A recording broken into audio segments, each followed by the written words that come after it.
panel on the natural environment. And of course, the principal item on the agenda today, which we'll come to in a moment, will be air quality management. But first of all, Emily, have we had any apologies? We have apologies today from Linda Tyler-Lloyd, Hazel Morris and Martin Nichols. Okay, thank you. Could I, Councillor Jones, could I also, just as a formality, ask that we confirm the convener, as it's the first meeting of this municipal year, please? I understand that Councillor Peter Jones is happy to continue in the role. Could the panel please confirm if they're happy to confirm Councillor Jones as convener again? Yes, Yeah. No problem. yeah. Thank you very much. Oh, thank you, everybody. I was just about to leave the room so that you could debate my suitability, but thank you all very, very much. Before we move on, I'd like to welcome Councillor Oliver James, for whom this will be his first meeting. Welcome, Oliver. I hope you find it useful and constructive. Thank you. I was also hoping that I would see our second, Hannah Lawson. Maybe she will. Oh, she is there. Welcome, Hello. Hannah. Welcome, Thank Hannah, you. to your first meeting as well. Thanks.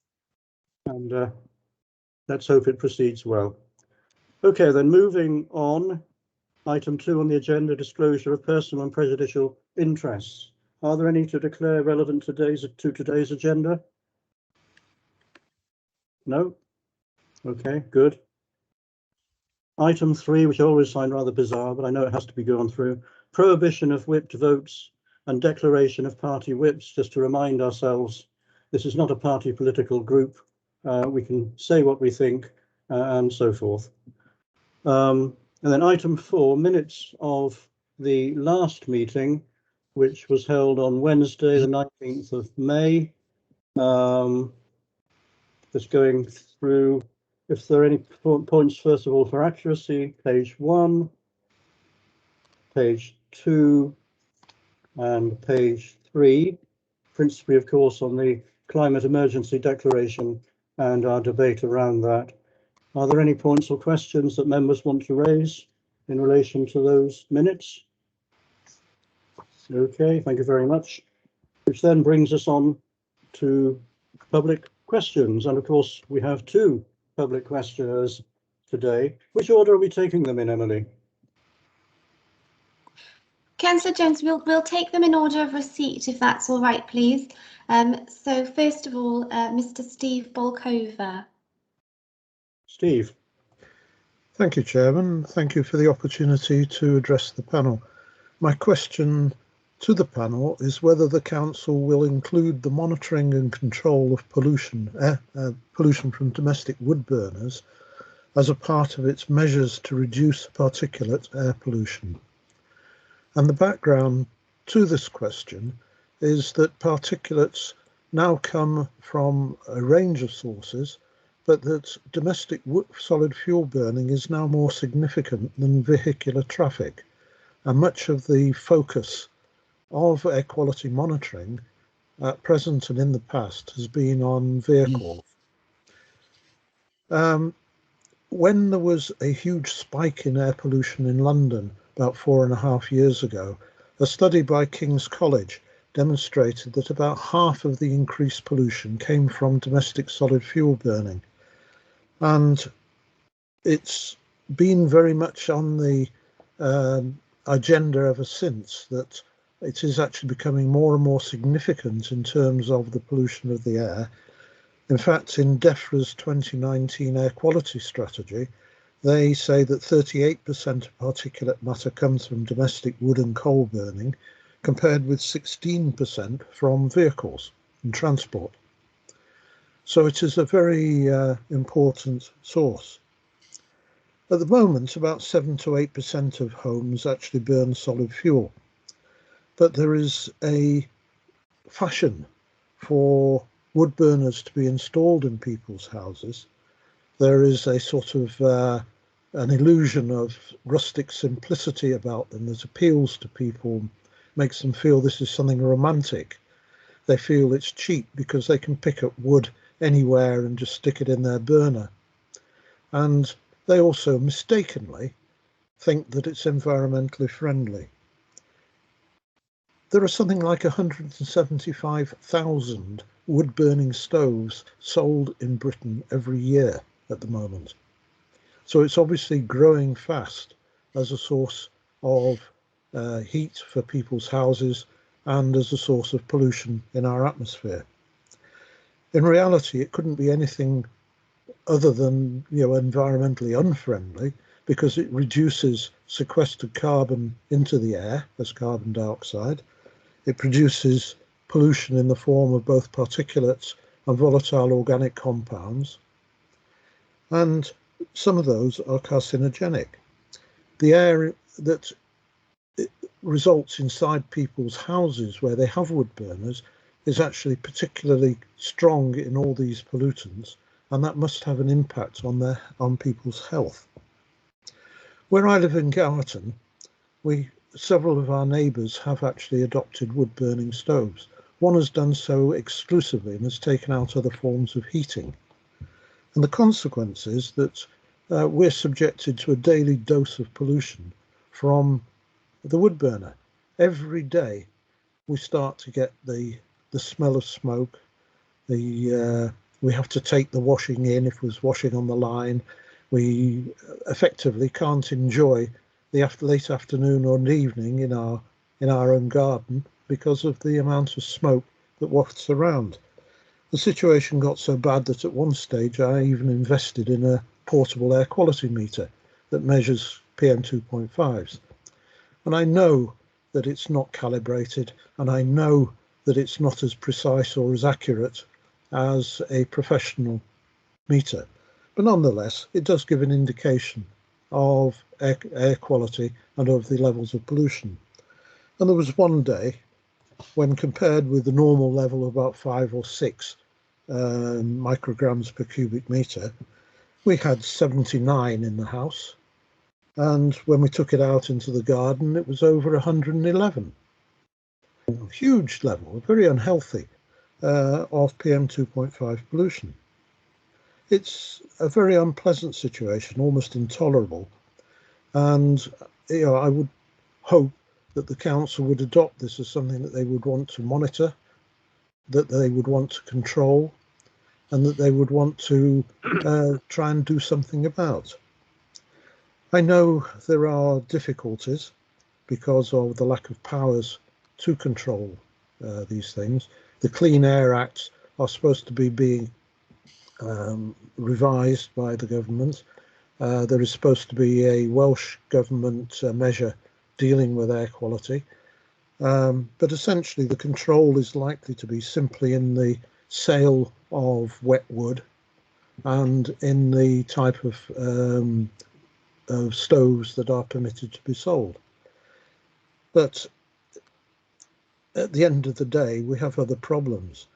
For example, building regulations only require the chimneys to go a short distance above the roof on which it's mounted. It doesn't take account of the smoke being trapped by adjacent buildings unless they're very, very close to the actual chimney itself. So I think there's a wide range of issues that could be raised around this, and I would ask the council please to take this into account when dealing with the air quality strategy. Thank you very much for that question, Steve, which touches upon an issue that perhaps we haven't addressed properly. Mark Thomas, do you want to respond for the council? Mark, thank yes, you. I'm more than happy to. Thank you, Chair, and thanks for inviting me to the meeting. Just for information, I will start to address Mr. Bolgover's question shortly. Just for information for everyone, as well as myself here, being able to answer questions and questions on the report when we come to it as well, is I'm ably supported by Tom Price, head of our pollution team. Tom is our in-house expert and actually is an expert on a regional basis as well. He's not just, we're very proud to have him and glad to have him. And there's not much about air pollution and things of that ilk that Tom isn't familiar with and is, very well read up on. So, after I finish or during the questioning, I'm quite happy if Tom wants to make a contribution on some of the technical stuff that Mr. Bolko has raised. And also head of service as well, Mark Wade is on the call as well. And Mark, I'm sure, will be able to make a contribution as and when he sees fit. But in direct response to the question that Mr. Bolko raises, are we looking to introduce pollution control measures or monitoring? That isn't something we have on our agenda at the moment in readiness to go effectively. Because if you look at this, I mean, I'm not sure, and I don't think anybody knows where we have a provision of wood burning stoves. They probably dotted equally all around the authority, and to actually deploy equipment to cover the whole area of the city, it would be a challenge, resource-wise, cost-wise, etc. But we certainly, this isn't something we say no to. It's not a question of no, we're not going to do it. It's looking at, are we prepared or in a position to do something on the monitoring basis citywide at this moment in time? And that's not something we are in the position to roll out across the authority at the moment. But questions like, this has come up and we discuss in the report later on. Air quality is of growing concern with everyone, and it's something that we are looking, updating continually and looking to make improvements on. And this is just another one of those streams. I think as well, what Mr. Bolko quite rightly touched on, a lot of the stuff relating to the purchase of stores, the use of stores, flue emissions, etc., the building regulations aren't always directly within the control of the authority, and that is recognised. I mean, we all know, that we haven't got the authority to prevent the sale, for example, or the installation of this equipment. We are left then looking at the consequences of it. I am aware, and Tom, I'm sure, will step in shortly and support me on this, or be able to give more detailed information that I know of. Mr. Bolko will also mention the sale of wet wood, and I know that's something that Welsh Government are looking. I'm not going to spray too much on that because I'd probably get it wrong, but they're about to or looking to introduce legislation about the restriction of the sale of wet wood. They may have already done it, and I'm not going to steal Tom's thunder because he's the man with the details on that. But it's certainly something that we would look to do. I'm sure Tom again will, if currently I would imagine that our resources would only allow us to look at this on a reactionary basis. So if we had a complaint in about some, contaminants being emitted from a premises, that's something possibly or probably that we could look to go out and monitor on site. But as for a citywide rollout of this equipment, I'd say at this moment it's not something we are in a position to do. But that's not saying no to it. It's certainly not a no. It's just that can we, in 2021 at this stage, look to be implementing that across the city. So, Tom, if you could, would you like to come in and certainly on the issue of, I am aware about the wet wood thing and what else other legislations that are around that? Yeah, Tom. Yep, of course. Yep. Good morning, all. I say initially with regard to sort of wood burning appliances, we do currently have power under Part 3 of the Environmental Protection Act under the statutory nuisance provisions, whereby we do deal with complaints that are received regarding smoke, etc., from the use of wood burners.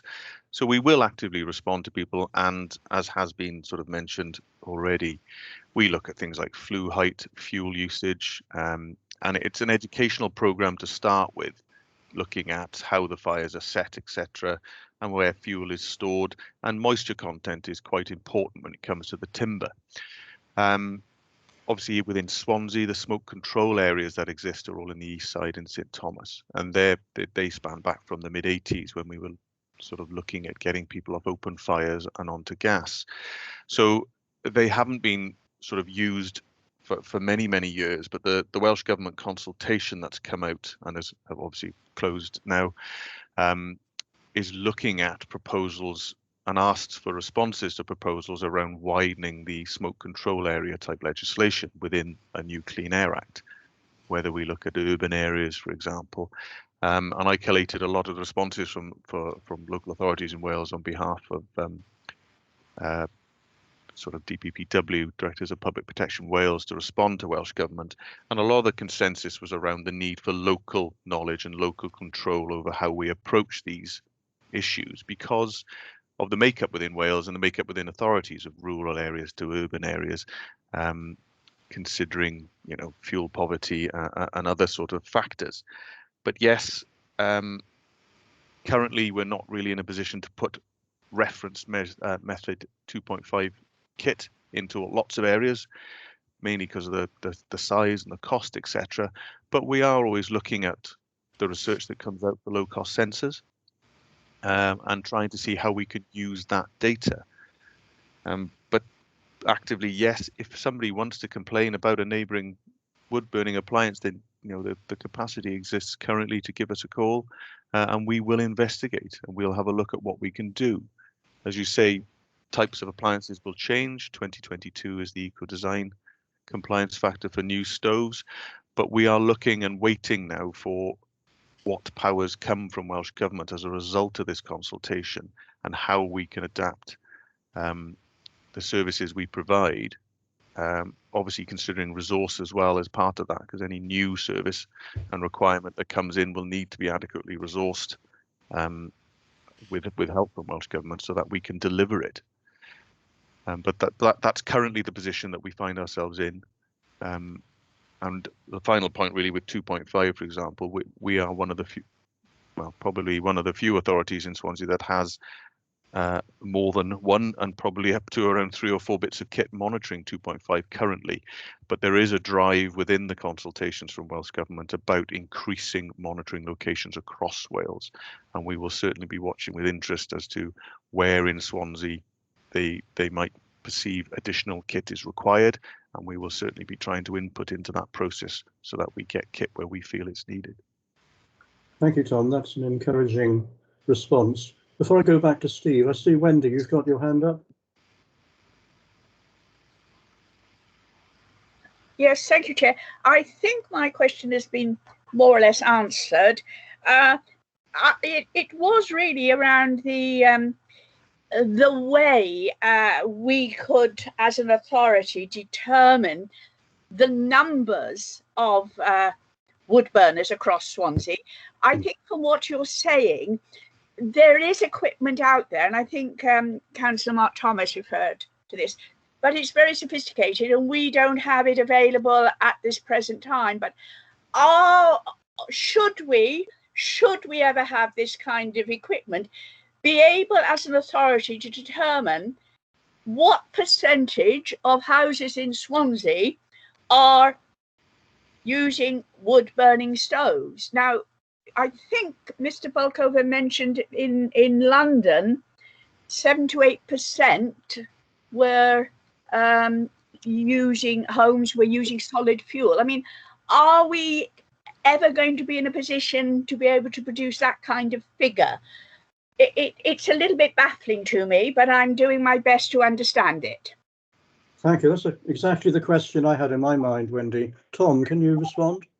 Yes, I can. As part of the annual progress reporting requirement that we sort of have to undertake each year, which within the report, I'm not going to hide from the fact that we are delayed in submitting this year due to the impact of coronavirus last year, and I am working towards completion of that. But within that report, we are able to sort of get the number of notifications that our building control colleagues receive through HETAS, which is the governing body, as it were, on installations for wood burners. So, and I report that number as an annual figure within the report. So, for example, looking at the 2018, there were 312 new installations in 2018, for example. So we get notification that way. So I'm in a position to try and get an indication of how many that we're aware of that have actually gone through the sort of the safe installation process, as it were. So that's a way of us finding out a number, and then we can look at, you know, plotting them on a map, for example, and looking at maybe concentration by ward, for example. But as I say, 2017 there were 390 received, 2018 312. I'm in the process of getting all the data together now for the next 2 years, so I will have that available, and it will be part and parcel of those reports when they're submitted. Thank you for that. I mean, I suspect that for London, in certain parts of London, it's a trendy thing to have wood burners. I'm not so sure that would necessarily apply perhaps across Swansea. Now, I'm conscious of the fact that normally we only allow 10 minutes for dealing with public questions. But this issue, I think, is sufficiently specific and added to what we might otherwise have been discussing. I'm quite happy for this discussion to go on for another few minutes. And I see Councillor Will Thomas, you have your hand up. Yes, thank you, Chair. Just talking about the sort of trendy aspect of the log burners, I think that is definitely something that's prevalent, and where I am, a lot of the holiday lets down Mumbles way seem to have the log burners in. I've noticed in the shops a lot these days they have the smokeless logs, which I assume are peat, and you put the sort of bag in the fire and you light that, and it's sort of. But I'm just wondering if Tom could tell me, are those worse for the environment, or what are they made up of? Are they, should this be something that's sort of encouraged or not?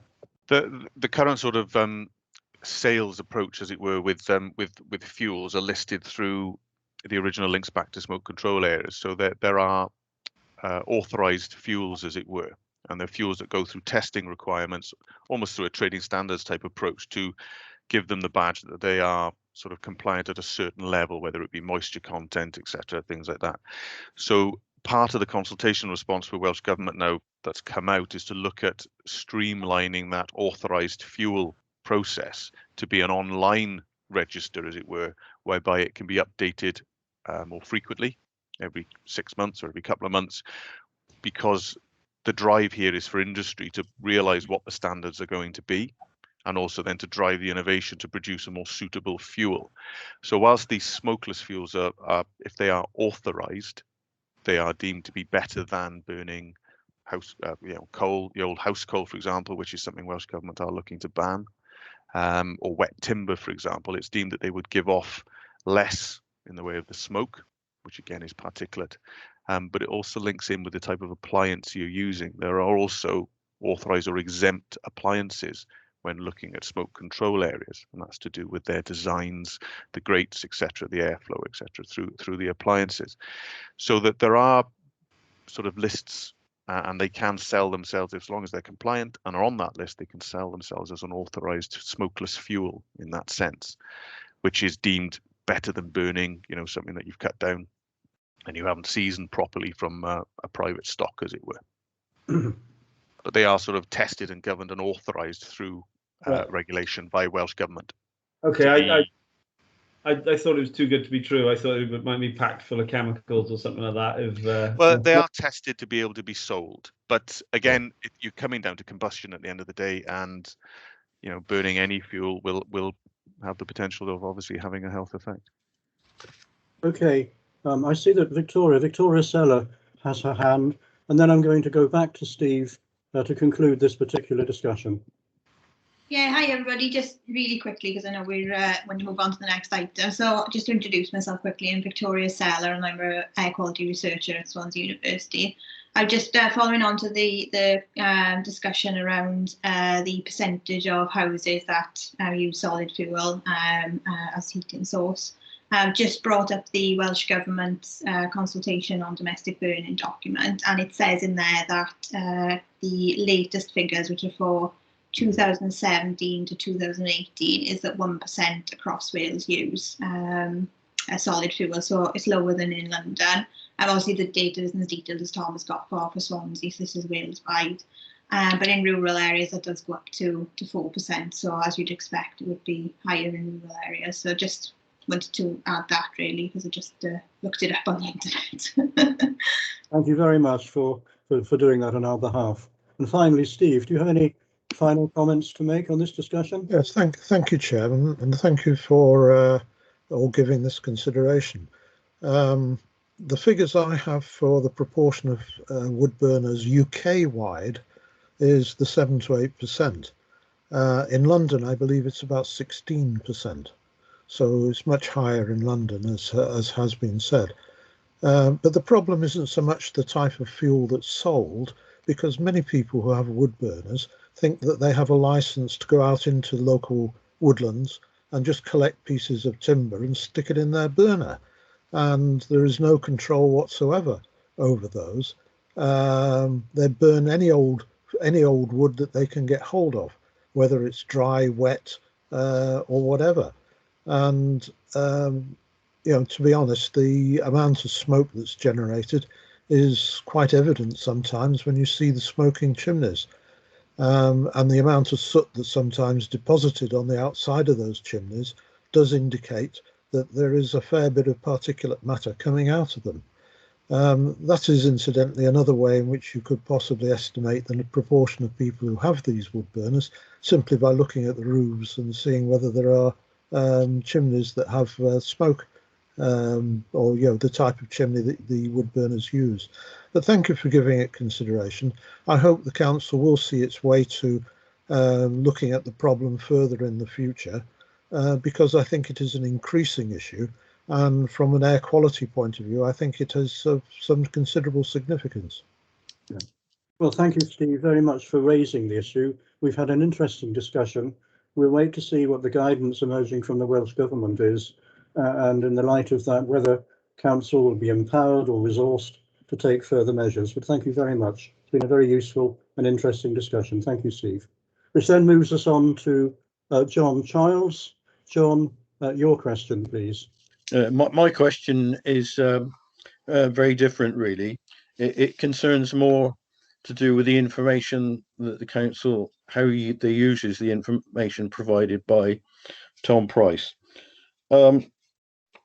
Poor air quality is caused mainly by burning fossil fuels in motor vehicles, particularly in urban areas. In Swansea, it appears to be treated largely as a traffic management issue, and there is little analysis of its adverse impact on human health.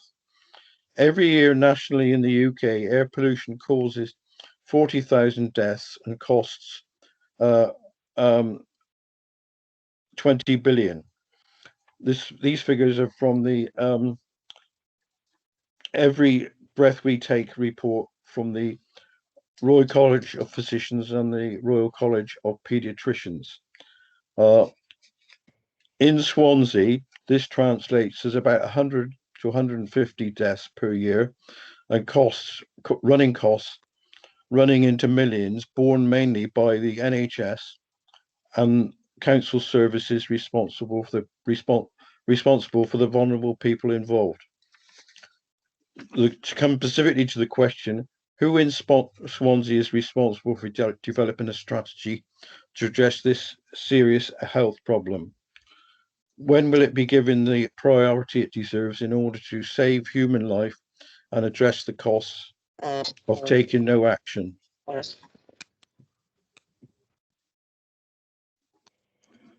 Sorry for that interruption, my phone.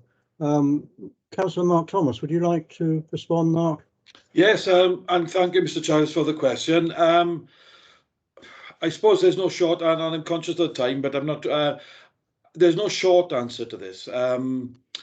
Who is the person responsible? Well, I don't think there is a person responsible for developing this strategy.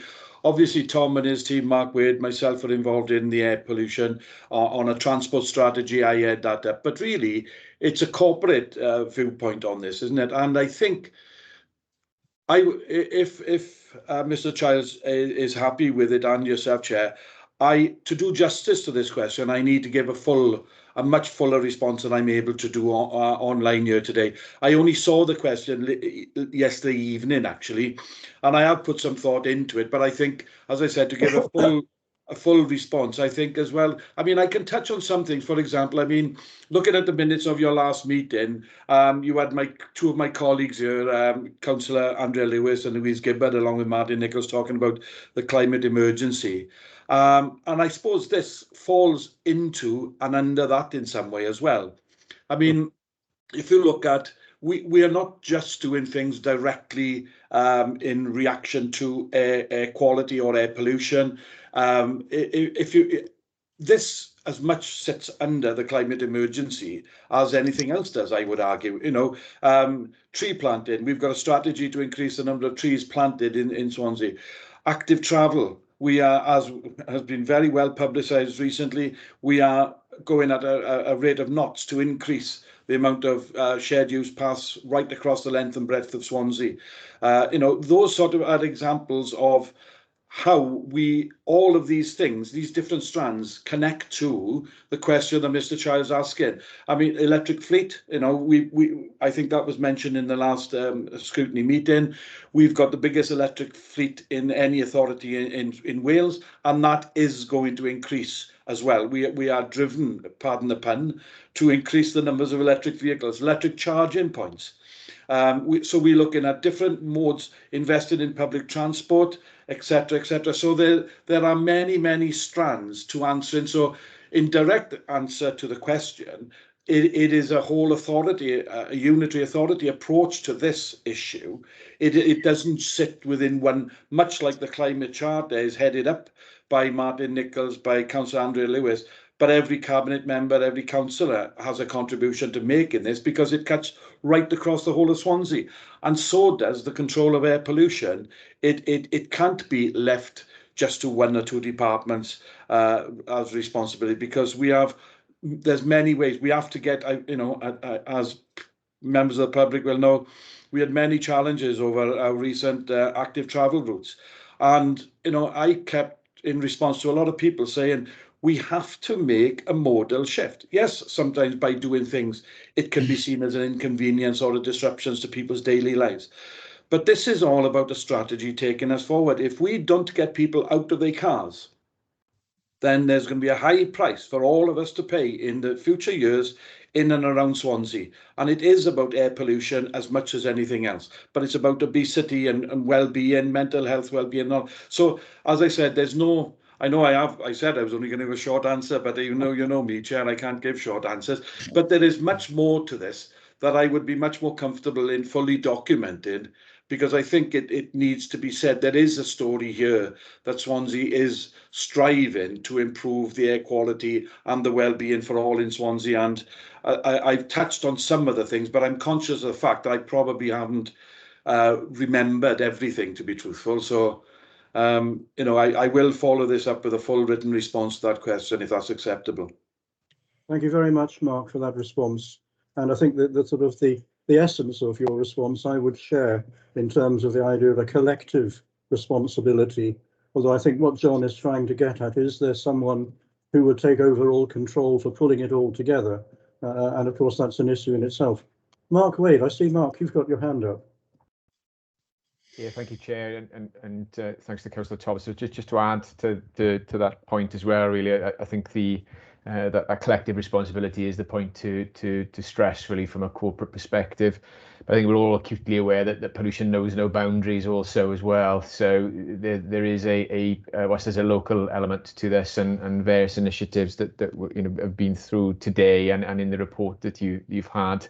There's also a regional, a Welsh government, a UK government, and also an international element to this as well that links all of that together. But I very much appreciate the point that's being made, and we are, through Tom and colleagues and other departments across the authority, working with Welsh Government, for example, to see how effectively we can implement those policies, for example. So yeah, we will certainly give that some consideration and advise Councillor Thomas accordingly on a suitable response, if that's okay, Chair.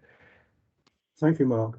John, are you happy to await a lengthy written response from Councillor Mark Thomas? Yes, I would think that's essential, because my main point is it's not just within his brief. It's much wider than that. And it's not just the local authority. I would say the subject needs to be discussed at PSB level with the NHS to get a broader picture on this, because it seems to me, number one, we don't know exactly the seriousness of the problem. The standards that Tom Price works on are sort of minimal health standards. They're not any level of air quality. It is of damage to human health. So it's about trying to get the balance right and looking at how money can be saved in the services we provide, because this air pollution causes damage to human health.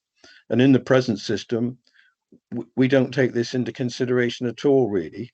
So I'd appreciate Councillor Thomas going back and giving a fuller answer about this, and contact colleagues probably in the social services department who are the people who are suffering from respiratory diseases caused by air pollution, and obviously the NHS know more about this. It seems to me that we've got, to talk in medical terms, we've got quite a good diagnostic system, but we don't seem to have any treatment program. Thank you. Okay, John, thank you for that. I mean, you're absolutely right that the whole issue, of course, is fundamental. And I think we're all agreed on the seriousness of the problem, which is why, in fact, we will now move on to item 6, air quality management, the main substance of today's meeting. I understand, Emily, that we must ask our 2 guest questioners to silence themselves and also close on their video contact. Is that correct? Yes, please. If that's agreeable, that would be helpful. Thank you. Okay. Sorry, John and Steve, if you could quieten yourselves, please. Thank you very much. Okay, item 6, the main business of today's meeting. And you've had a report, an update on air quality in Swansea, with a lot of detail about locations and figures of levels of pollution. And then also attached to that, there is a report partly authored by Victoria Seller that I will come to in a little while once we've had the initial report under the air quality heading. Mark, do you want to start or want to go to officers? Yes, I'll kick it off. Thank you, Chair. As you just touched on, actually, as you can see, I mean, you've had the protest, and it's by the nature of the report, it's a very technical report, put together very ably by Tom. So I haven't got a lot to add to that because, as I said, if you've got any technical questions, direct them at Tom because he's more than able to answer them. But I think I just wanted to take this opportunity to thank Tom and his team for being here with us today and being able to put this report together, and in recognition of the fact, I mean, Tom, in the first paragraph, it comes out to say that we were unable to submit our last year's report in time, but that was due to there's a huge understatement in here. I think it says due to the coronavirus pandemic. Well, the workload that our environmental health team have gone through is unbelievable. You couldn't imagine the stresses and strains put on those resources throughout this time. And thankfully and gladly, most of us don't see that in our daily lives. But as Cabinet member, I'm fully aware of what that entire team has gone through and the disruption to their normal routines in order to respond to the pandemic. So the fact that we've got anything out at all in itself is an achievement. I just wanted to pay tribute to Tom, Mark, and the teams involved in keeping us going throughout this pandemic. And as I said, they've been, resources stretched, moved, changed roles, lots of issues, but they have, stood up to the challenge. And I'm really glad that they were able to have produced it, albeit a bit late.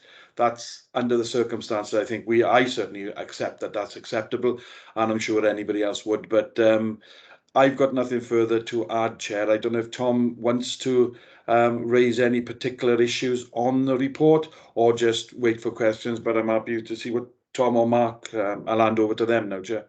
Tom, do you want to speak to the report?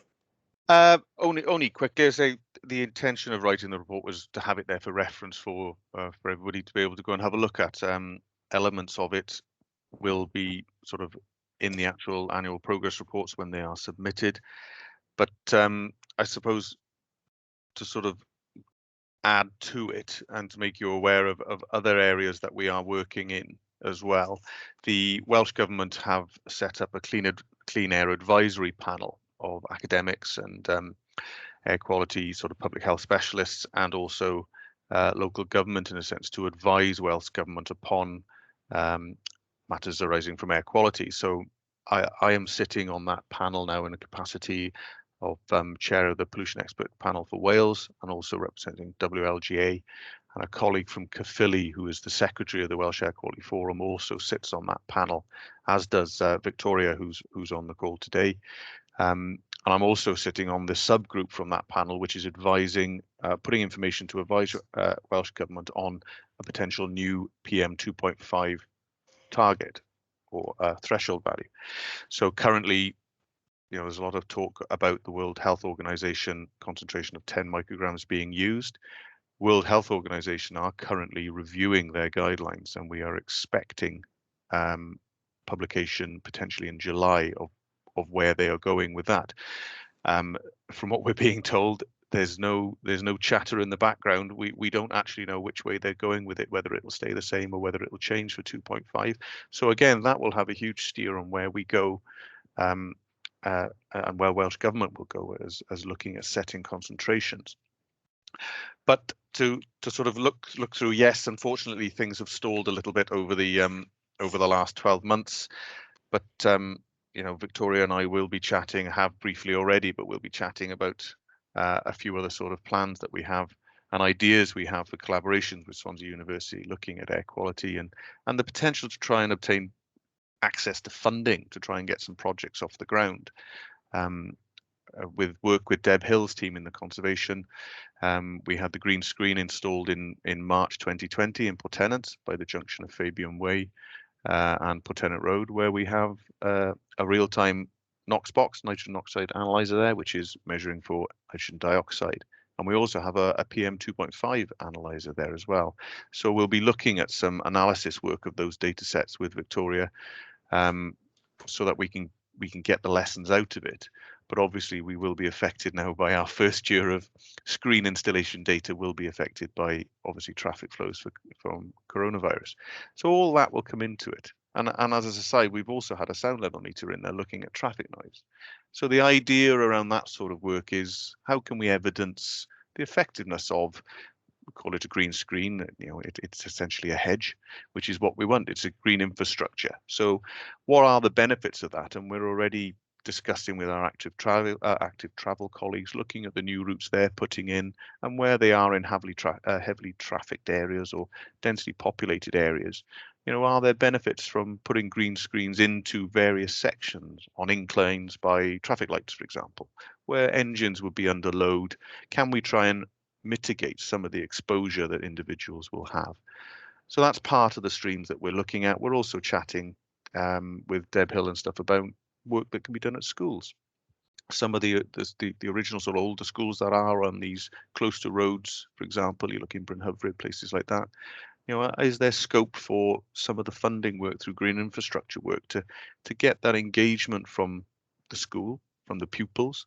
Because it's, the research is out there. If you can get access and engagement from children at a young age, that's where you need to educate the children, so the children educate the parents.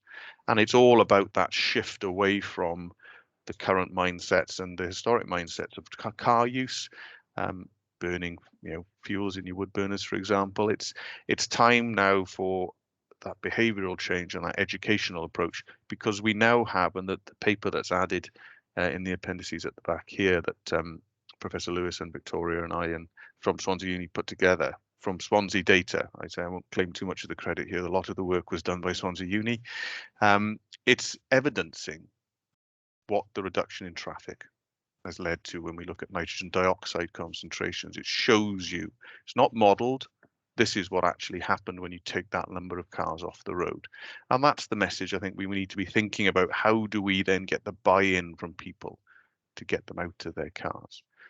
Conversely, it also highlights the fact that the PM 2.5 concentration increased in the early lockdown stages, driven by transboundary effects. So you've got two different beasts in a sense of how you sort of manage those particular pollutants, which are the two sort of key pollutants that we're sort of experiencing in Swansea. But I'm happy to take questions, and it may be the better way of doing it instead of listening to me waffle through. So feel free to fire away. Well, thank you, Tom. In fact, you're not waffling, don't worry. I found that very interesting. Before we move on to comments and questions, Victoria, seems to me may be appropriate now for you to come in if you wish, say a few words in general, in particular the report that I think we've all received in the papers, and particularly, of course, the interesting comment in relation to reduction in particulate levels in consequence of the pandemic? I have prepared a PowerPoint presentation for you, but I'm having trouble sharing my screen on Teams this morning. It's just not working for me at all. So I have sent it to Emily. So I was wondering if Emily could possibly share her screen, and then I'll just have to ask you to move on to the next slide, if that's okay. Sorry. Yes, certainly, Chair. If I may share that for Victoria, bear with me just a moment. Sure. So I should have said NO2, not particulate.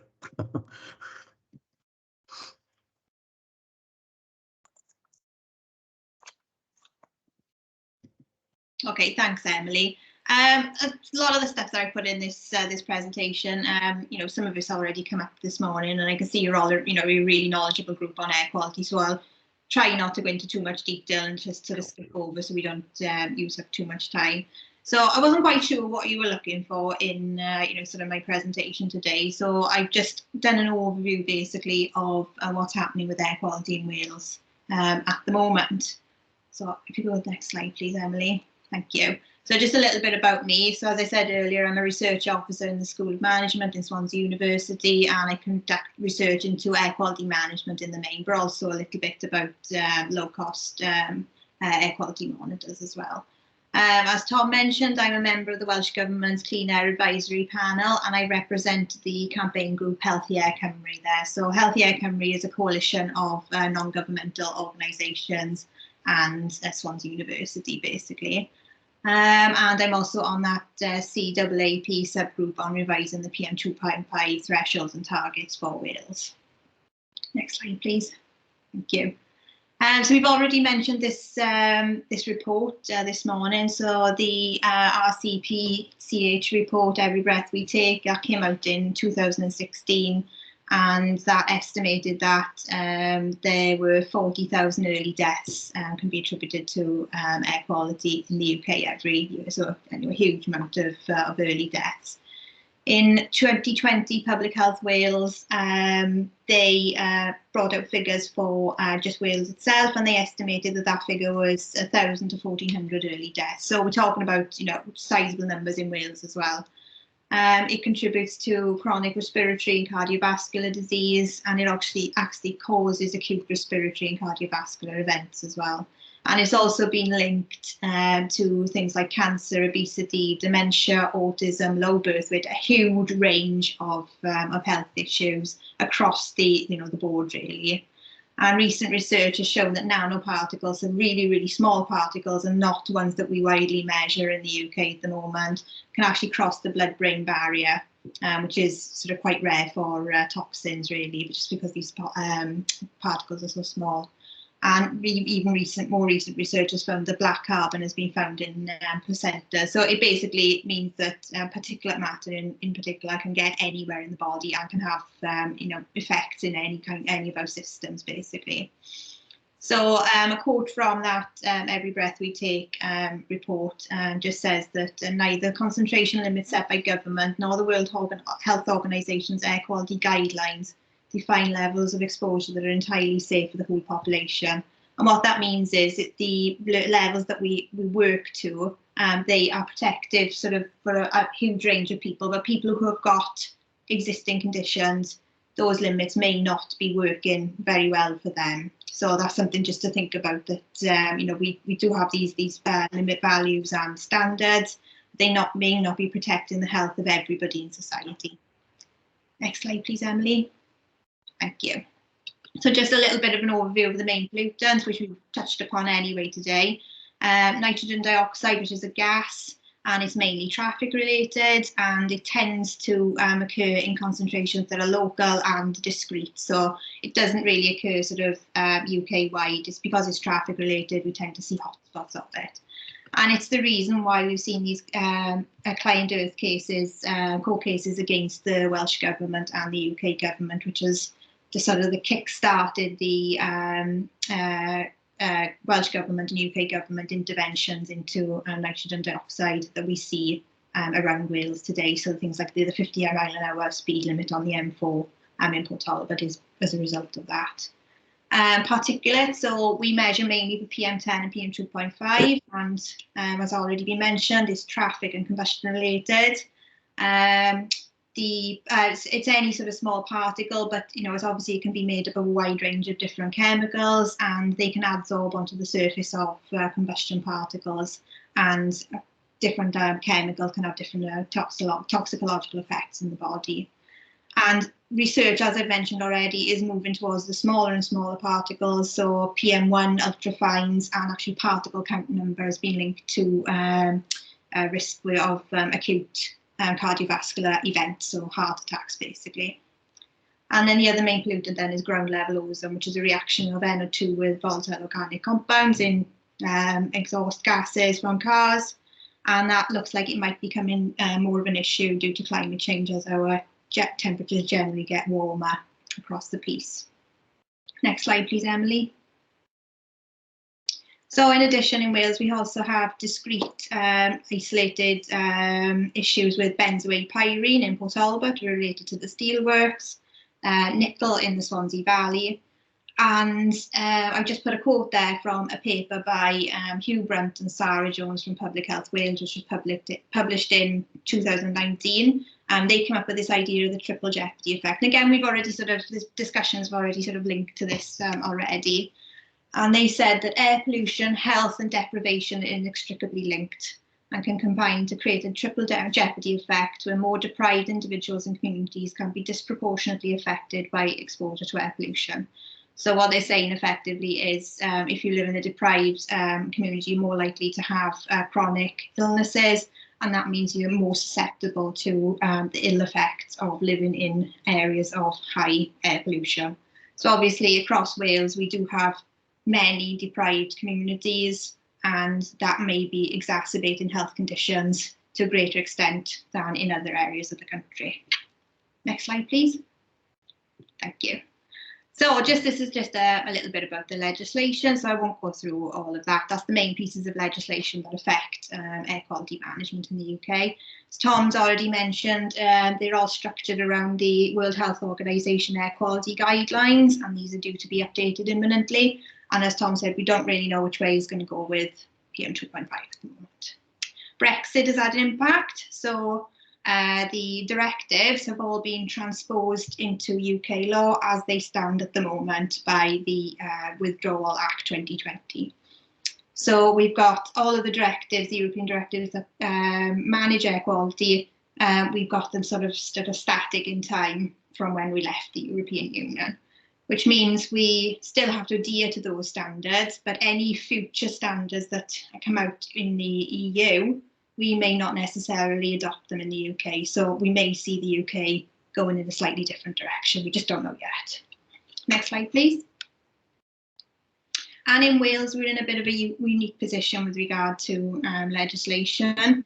We have the Future Generations Act and the Environment Act, and those two pieces of legislation, they're sort of unique really, and they do place a responsibility on public bodies to work together in a more cohesive way with regard to air quality and other. I'm sure you all know all about this, so I won't belabor the point. But yeah, no, it's just really good.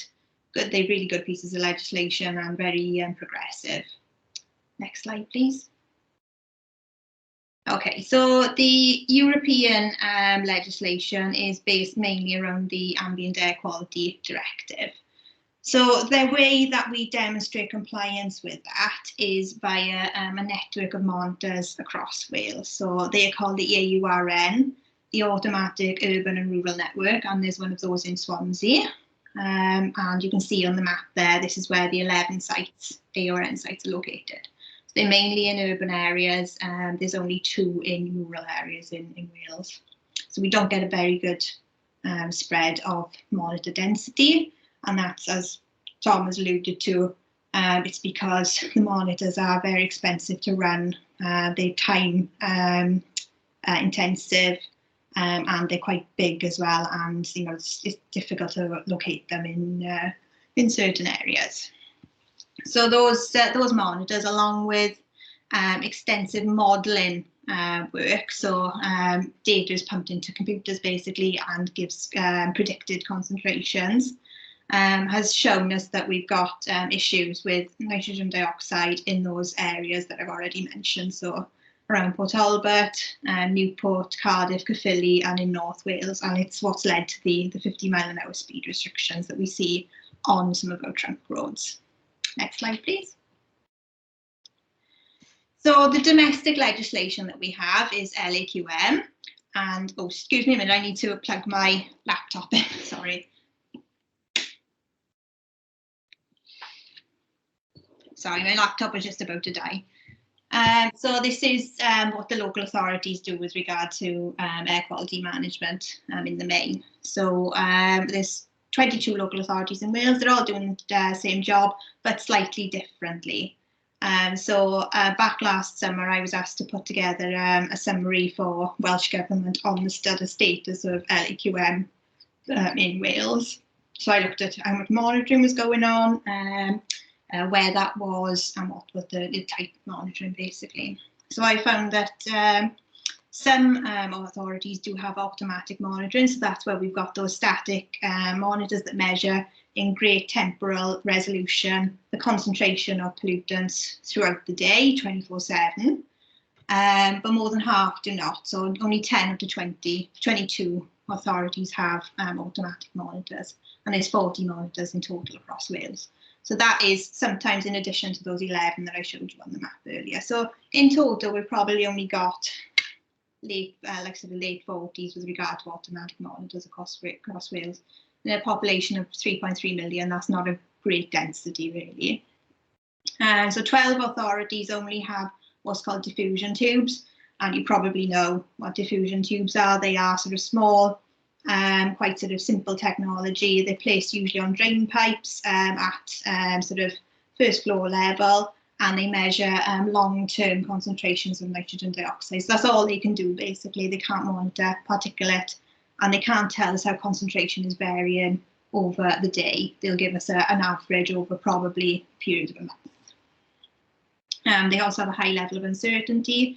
So there's quite a lot of mathematical calculation that needs to be done to the results that we see from the diffusion tubes to give us the most accurate concentration that they can, basically. So with regard to AQMAs, so obviously Swansea has AQMAs, as you probably know. 12 local authorities have declared 52 AQMAs since the LAQM legislation came in. And they are 44 for nitrogen dioxide and 1 for PM10, and that is in Port Talbot. So in the main, AQMAs are associated with long-term nitrogen dioxide and traffic reasons, really. Only 7 of those have ever been revoked since the LAQM legislation came in. So by revoked, that means they've been removed. And only 12 of the 22 authorities have ever declared an AQMA, so 10 have never declared one. And Rhondda and Taff actually has 18. So there's quite a lot of variation across the board in Wales on AQMA declaration. Sorry. Next slide, please. Okay, so what I've done is I've done a piece of work on looking at the differences between the Ambient Air Quality Directive monitoring and local authority monitoring. And that map, sorry, it's not really clear there, but it's meant to show the differences in diffusion tube exceedances of the nitrogen dioxide long-term air quality standard, and those roads that I mentioned earlier, the ones where we've got the associated speed restrictions. So I don't know if you can see there's blue spots and, red spots and blue lines. But there's not that much matchup between the two systems. That's what I'm trying to show with that, map there. Can I have the next slide, please? So looking wider, we've already sort of touched on this a lot with discussions this morning. What can we do to try and make things more cohesive and bring everything together? So I think we need to see air quality not just as an environmental problem and not just dealt with in isolation. It needs to be integrated into health services, planning services, transport infrastructure, and it is getting there now with pieces of legislation like the Wellbeing and Future Generations Act is driving this, which is great.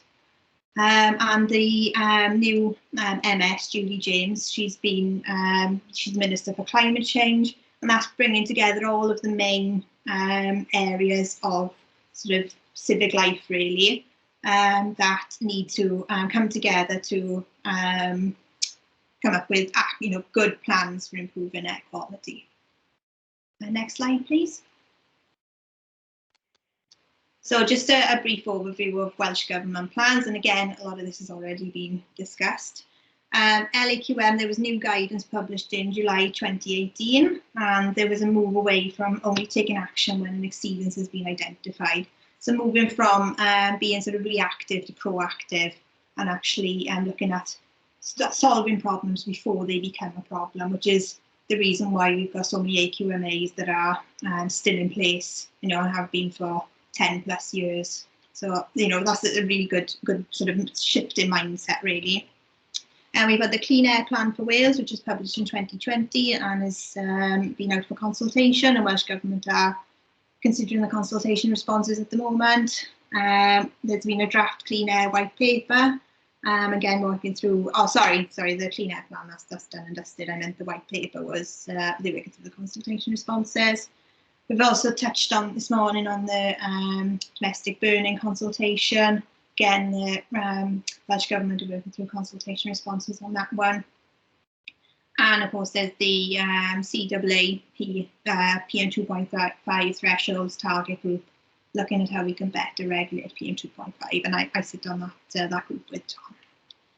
And there may be a new Clean Air Bill in this Assembly term as well. So there's lots going on in Welsh Government to look at air quality, and across the board, really, across all of those different services that I mentioned, and how they can all work together to make things better. Next slide, please. Okay, so just moving on now to just talk about a little bit about the work that I did back with colleagues and Tom back last summer on looking at the impact of lockdown on air quality. So we know that NO2 is strongly related to traffic. So with the volume of traffic on the roads during lockdown being so greatly reduced, we wanted to see if we could quantify the impact that had on air quality. Next slide, please. So our hypothesis was that the reduction in traffic volumes during lockdown has resulted in a reduction in NO2 and PM2.5. And we thought that this would probably be, there's quite a strong relationship for NO2, but we wanted to see what the impact would be on 2.5 as well, because 2.5 is related to traffic, but as has already been discussed, there is a lot more varying sources associated with PM2.5, not just traffic. So to do this, we needed to compare the period after lockdown to the period before lockdown to consider how concentrations of pollution have changed. So we could perhaps compare the same period from previous years, or the previous year or years, but we can't really do this because the variation in meteorology from daily to seasonal changes can mask the actual changes related to the changed activity that has occurred. So this is a common problem when analysing air pollution data. So if change we see, is it related to a change in activity or change in the weather? Because pollutants such as NO2 are really strongly related to meteorological conditions. And so if we have changes in the weather, it might not be because of our sources changed, it's because the weather's changed, basically. So how do we quantify all that and work out what's happening in the picture? Next slide, please. So we needed to model this. So we developed statistical models to set up something called a counterfactual. So that would predict what the concentration of pollutants would be if COVID-19 had not occurred. So it's similar to the way excess deaths have been calculated during the pandemic. So we've all seen the figures, the graphs of what death would have been if coronavirus hadn't happened, and the difference between the deaths because of coronavirus. So we developed models based on what had happened during the years before lockdown and used those to predict concentrations that we would have expected to see if lockdown hadn't occurred. We did this with 13 sites in Wales, including several in Swansea. Next slide, please. So this is what we come up with. So our data is published online at that URL mentioned at the slide. So this graph here, or the two graphs, show the Swansea Morriston roadside NO2 concentrations So the blue line is what our models predicted. Or sorry, I should just mention the what the dates show first. So at the start of the graph, we've got the 6th of January 2020, and the end of the graph we've got the 10th of August 2020, and the dashed line, sort of a third of the way along the graph, is when lockdown happened. So that's the 23rd of March. So that's when Boris told us all we need to stay home. So as you can see, the predicted line is the blue line. So that's what our models predicted NO2 concentration would be. And the red line is what we actually measured. So you can see from the 6th of January up until the 23rd of March, those two lines track each other quite well. So that shows our model is working basically, because what we've predicted is the same as what we've measured. After lockdown, we get a big difference. So we can see the red line is much lower than the blue line, and that goes all the way up to August. So that shows us that there's a statistically significant difference between what we predicted and what we actually measured, which shows us that it's related to traffic, which is great because this is like a big sort of experimental condition. We'd never get a situation where there was like no cars on the road at all. So it was great for us that we could actually look at this and model it. So we did the same thing for PM 2.5, but we didn't, as perhaps it would be expected, we didn't find such a strong relationship. And that was in part, as I mentioned, because 2.5 isn't as strongly linked to traffic, and because there were a lot of what's called transboundary events during the first part of lockdown. So that's where pollution plumes come across from Europe, and we see a sort of an increase in concentrations on the PM 2.5 monitors because of these plumes that come across from Europe. Next slide, please. Okay, so based on that, we've been doing some further work. So we've had a grant from Welsh Government to extend this work to do the same kind of modelling to investigate the impact of the reduction of NO2 and PM 2.5 on GP presentation, hospital admissions in the Swansea area for respiratory and cardiovascular related conditions. So we're trying to work out whether the reduction that we saw in traffic has had an impact on people's presentation for respiratory and cardiovascular events, basically in hospital and GP settings. So that's it. If anybody's got any questions, I hope that was what you were all looking for. Thank you very much indeed, Victoria. That's been extremely interesting and a very detailed report, most of which I understood, I think. Some terminology I wasn't so clear about, but that's beside the point. Can we just discuss this report first? Are there questions specifically to Victoria in relation to her presentation and report? Wendy, is your question on that? You're muted, Wendy. Wendy, you're muted. Yeah, sorry.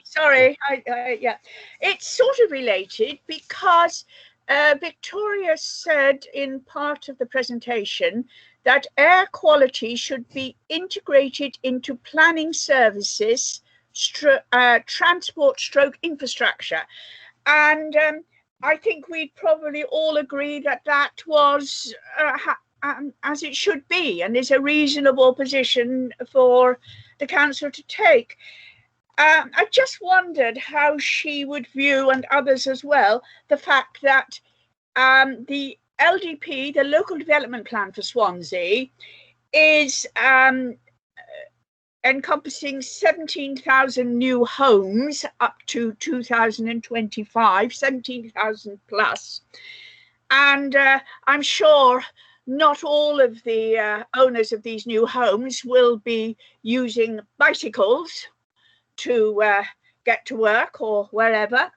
So there are going to be a considerable number of new cars on the road. And as part of the LDP process, there was a transport survey report assessment, if you like, conducted by Arup.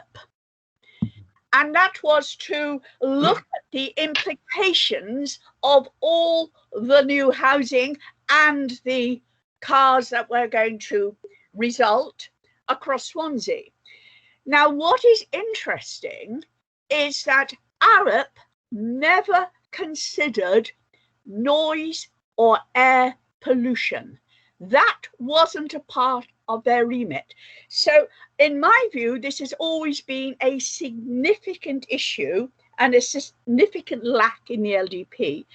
And I just wondered if you would also think that this is something that should have been taken on board when the council was looking at the implications of huge numbers of new houses and the resultant traffic that obviously is going to be across Swansea, but in some areas more than in others. Thank you, Wendy. Well, it's obviously, in a sense, a political question, but I wonder, Victoria, do you want to comment, or should I ask Councillor Thomas perhaps to address it? Yeah, I think it's probably does sound like quite a political type question. Yeah, it's, as I've said, there are, sort of all the different sort of planning policies and everything that have come out over the last couple of years are moving into towards the direction of getting all of those departments and agencies to talk to each other. But yeah, that seems like quite a specific situation, so perhaps it's best for me not to comment on it. Mark, do you want to comment? Yeah, only briefly. I mean, I suppose there's the eternal dilemma. I know Councillor Fitzgerald is concerned about the amount of development that has been agreed or committed to through the LDP, and particularly in a ward area. But it is not a case of Swansea Council is authorising the building of 17,000 houses for the sake of it. There's a clear defined need for the building of these properties, and if you look at what Swansea Council is doing is absolutely in line with what Welsh Government are doing, and indeed UK Government is proposing. In fact, UK Government is proposing relaxing the rules on planning to allow for hundreds of thousands of building of new houses. So there's an eternal balance to be sought and to be reached about the needs of residents and communities to grow and to accommodate, people need houses, along with all the other impacts that it has, the environmental impacts, the road traffic impacts, and impacts on social services, impact on hospitals and doctor surgeries, impacts on schools, and all of that needs to be taken into account. But there is that, as I said, it's two opposing forces of having that ultimate need to build more properties. And that isn't something that Swansea Council is marching towards on its own. That is something that's needed throughout all the communities in Wales and the UK. And, there is that challenge for all of us to try and deal with that and to meet the needs through the housing requirements, along with all the other needs that we've talked about in your year today, about green energy, about active travel, about green transport, about air quality, and all of these things factor into that. Yes, and of course driving all of this is population growth, the consequences of population growth. And whilst we're growing the population, we're not growing our land surface, which is another problem. Spot on. Totally agree. Thank you, Wendy. I see Mary Sherwood, you've got your hand up. Thanks, Chair. Yeah, I think my question ties in quite nicely with what's just been asked and the response. What I'm mindful of is that our LDP was signed off by Welsh Government. It was approved by Welsh Government as being a sound plan, meeting all the various statutory requirements for an LDP. And while, I think Victoria is absolutely right to point out that the Wellbeing of Future Generations Act and the Environment Act are brilliant pieces of legislation. Their brilliance only lies in their implementation, and local authorities often don't actually have the powers or flexibility to simply implement them. We have to wait for our own internal policies and governing documents to reflect them, but that happens in stages. So planning is the best example I can think of, where our LDP has to satisfy Planning Policy Wales, and until Planning Policy Wales was revised to take account of the Wellbeing of Future Generations Act, the Act didn't help us create LDPs that were going to further the requirements of that Act. So similarly, I find myself, Victoria said very nice things about us understanding a lot about this subject matter, and I can tell you, I don't. I've never felt more out of depth in any council meeting that I've ever been in. So I'm mindful that I'm here as a politician to try and make value judgments and moral judgments and try and steer us towards a better world without really having the technical knowledge that we rely on guests like Victoria and officers like Tom to provide us with. So I'm really grateful for the presentations that we've had today. But one thing that is always a puzzle is, what do we actually have the powers and flexibility to do ourselves as a local authority? And what do we have to wait for Welsh Government to put in place? Now, Welsh Government can put things in place whereby we have to make changes and we have no choice about that matter. But sometimes we have the powers and flexibility to make positive changes even before we're forced to. And sometimes actually we don't. Sometimes there are too many competing factors. Sometimes the legislation that we work to, like having to aim for adequate housing in the future, does conflict with other priorities like reducing car traffic. So we end up kind of stuck between a rock and a hard place on issues like air pollution. And there is a temptation to sit and wait for the higher levels of the government to sort that out and tell us how they want us to navigate these tensions. So I think it's not going to be a simple thing to answer.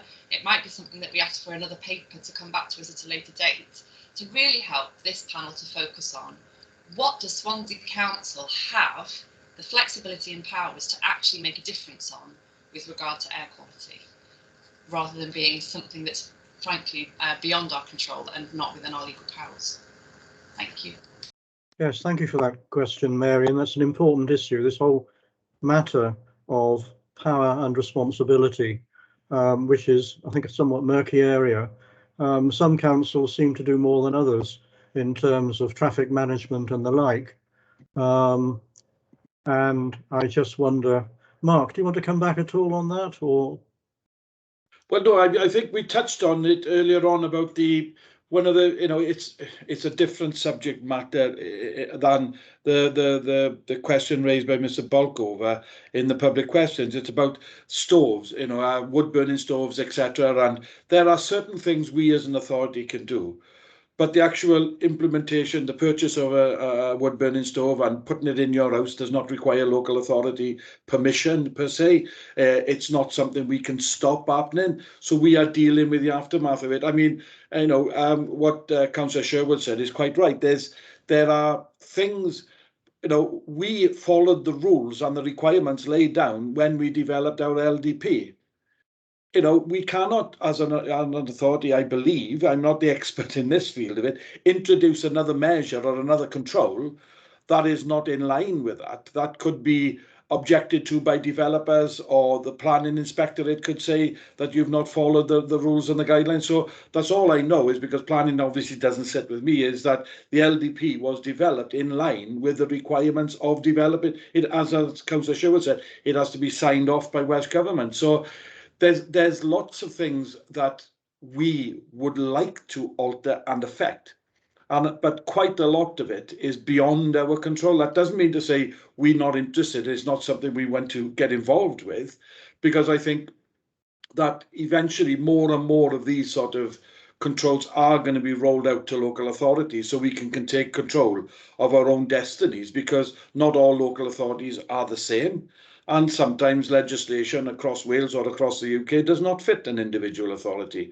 So there's merits in fact, I think the Education Minister mentioned that they're looking at possibly take responsibility for children isolated in a school may be rolled out to local authorities. So that there are unique circumstances in different authorities, and in a more rural or a more urban authority, there might be different requirements under air pollution and managing the environment than there are in others. So yeah, we may want to do a lot of things, but there are restrictions and rules that we have to work within, like everybody else, and we have not got the full control to change everything that we would like to do. As I said, we're governed by higher authority and higher permissions. Thank you, Mark. You're happy with that? Well, not happy, but accepting the response, Mary. Yeah. Okay, I've also got Steve Gallagher. Steve, you're showing a hand. Yes, thank you, Chair. Just a quick question. I think this will go to Tom. I'm looking at page 15 of the report. I wonder if you just explain to me what the figures actually mean and in the graph, because it might be something I'm blindly missing, but I don't particularly understand the figures. Because if I look at the black line in the Scrutiny one, it says 7, but yet if I look at a green line, it says 395. Tom, I think I'm a bit mystified. Right, let me have a quick look. So page 15, sorry. Just as an example of the page. Yeah, is the Scrutiny graph. Right, so what we've got, this is, so these are graphs, I pulled these up because they have been commented on over a couple of the annual progress reports over time. Now, initially, taking the Scrutiny area, for example, that graph will actually cover the pre and post introduction of the traffic light control junction by the footbridge. So what we have here is the black line is site 7. So that's actually located on a house on the drain pipe on the opposite the petrol station. So that's had an elevated concentration in the build than the other sites, mainly for the fact before the traffic light junction was holding the traffic back, as it were. Cars were coming up that little incline, engines under load, and so we were experiencing and contributing to that traffic, to that concentration. So in 2017 into 18 is when the junction came in. So that's what we're attributing to that decrease. So the main site of interest in Scrutiny is that one particular sort of section of houses opposite the petrol station. But we do have other tubes, and this is, sorry, diffusion tubes, as Victoria had mentioned in her presentation. These are the cheap little, tiny little sensors that we can put out onto lampposts, and we change them every month. And we're currently changing around about 200 a month in Swansea as part of our monitoring process. But what we see here is from 2016 onwards, there's a downward sort of trend until it levels off around 2018. And a lot of those sites are actually down Dillabesh Road as well. So we're managing and looking at the school traffic, that little rat run down Dillabesh, for example, where the buses are, we've had issues with school buses there over the past. But what we've seen is that the annual mean objective is 40 micrograms per meter cubed for NO2. So we saw that we actually became technically, and this is an important point to be made, technically compliant in 2017. However, research is showing us that there are no safe levels for air quality. And so in line with Welsh Government policy guidance, we must work towards, well, twofold. One, to work towards compliance, but two, to work towards further exposure reduction. So we've seen it drop then down to the 35 again with the implementation of that junction, but we still have, a potentially unsafe level of air quality for nitrogen dioxide there, because 35 micrograms for a health response, you're not going to measure a massive difference in health between 35 and 40. So it's still not a safe level. That's understood, that's accepted with the research that comes through. But what it does indicate nicely here, that black line, for example, is that site 7 again, and that does indicate what happened during 2020. And that's provisional data for now. We're waiting on the final stuff to ratify it, but it won't be far different. It shows you what happens when you reduce the volume of traffic. It shows you how, that linkage and how significant traffic flow is when we're looking at nitrogen dioxide. And you can see with the other sites there, I say colours, I always use these colours, yet I'm partially colourblind, so it's never useful for me.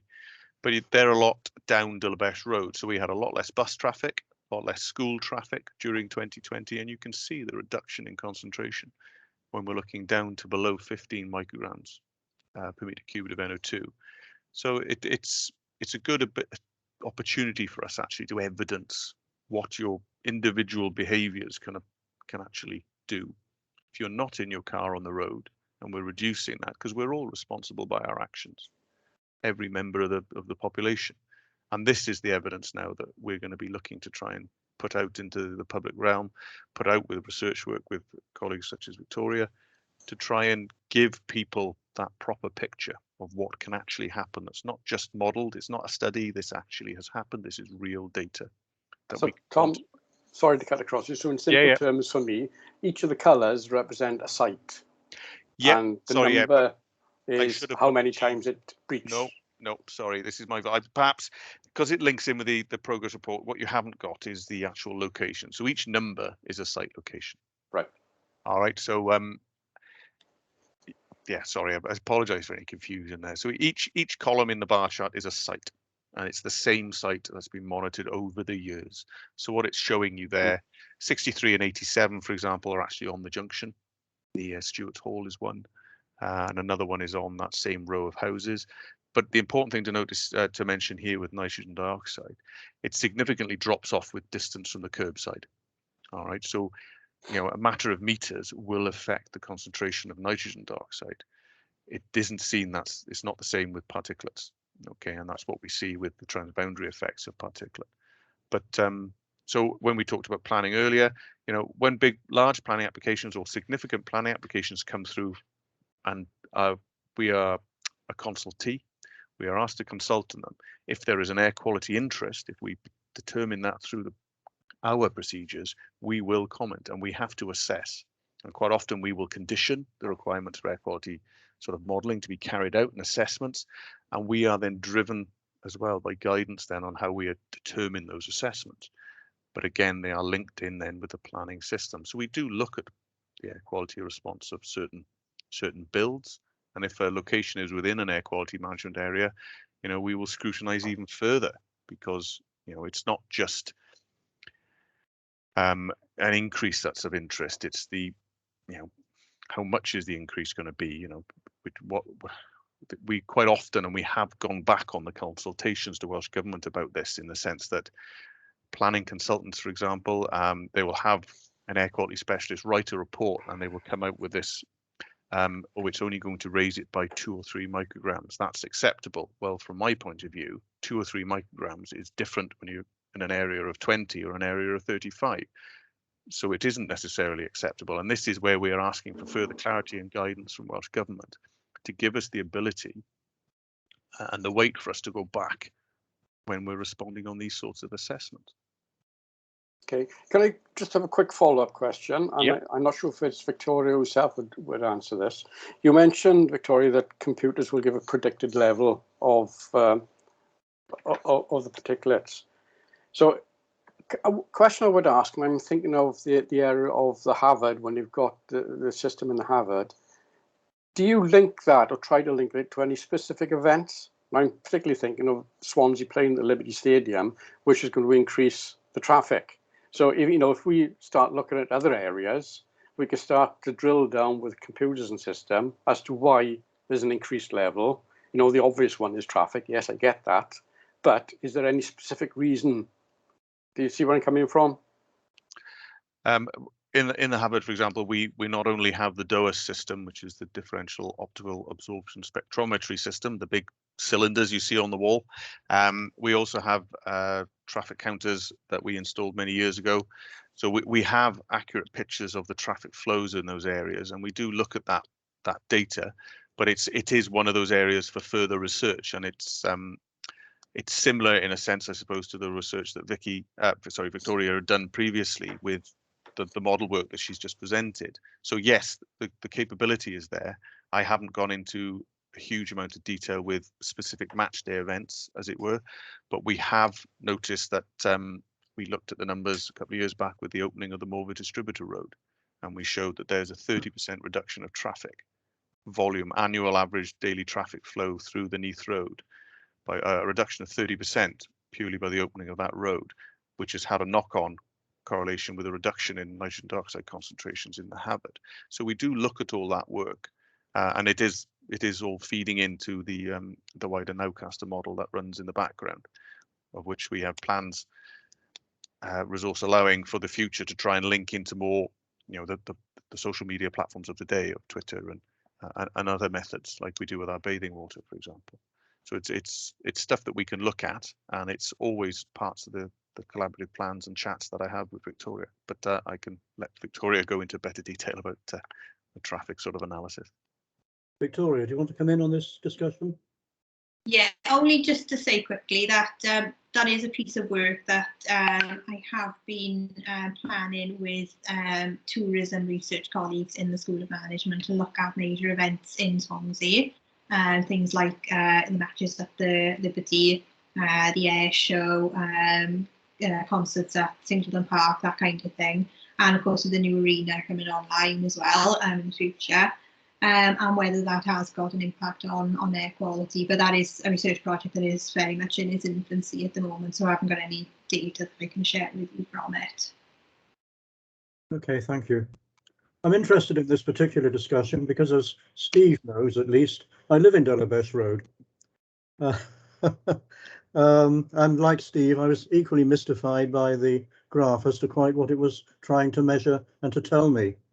And what it appears to be telling me is that NO2 concentrations, particularly in 2020, have significantly reduced for predictable reasons to do with reduction in traffic flow. I suspect that come 2021, as we are now, and into 2022, the graph will begin to look a little bit more like 2019 again than what it shows for 2020. But I'm interested as well in relation, because it leads on to two questions I wanted to ask about these measures.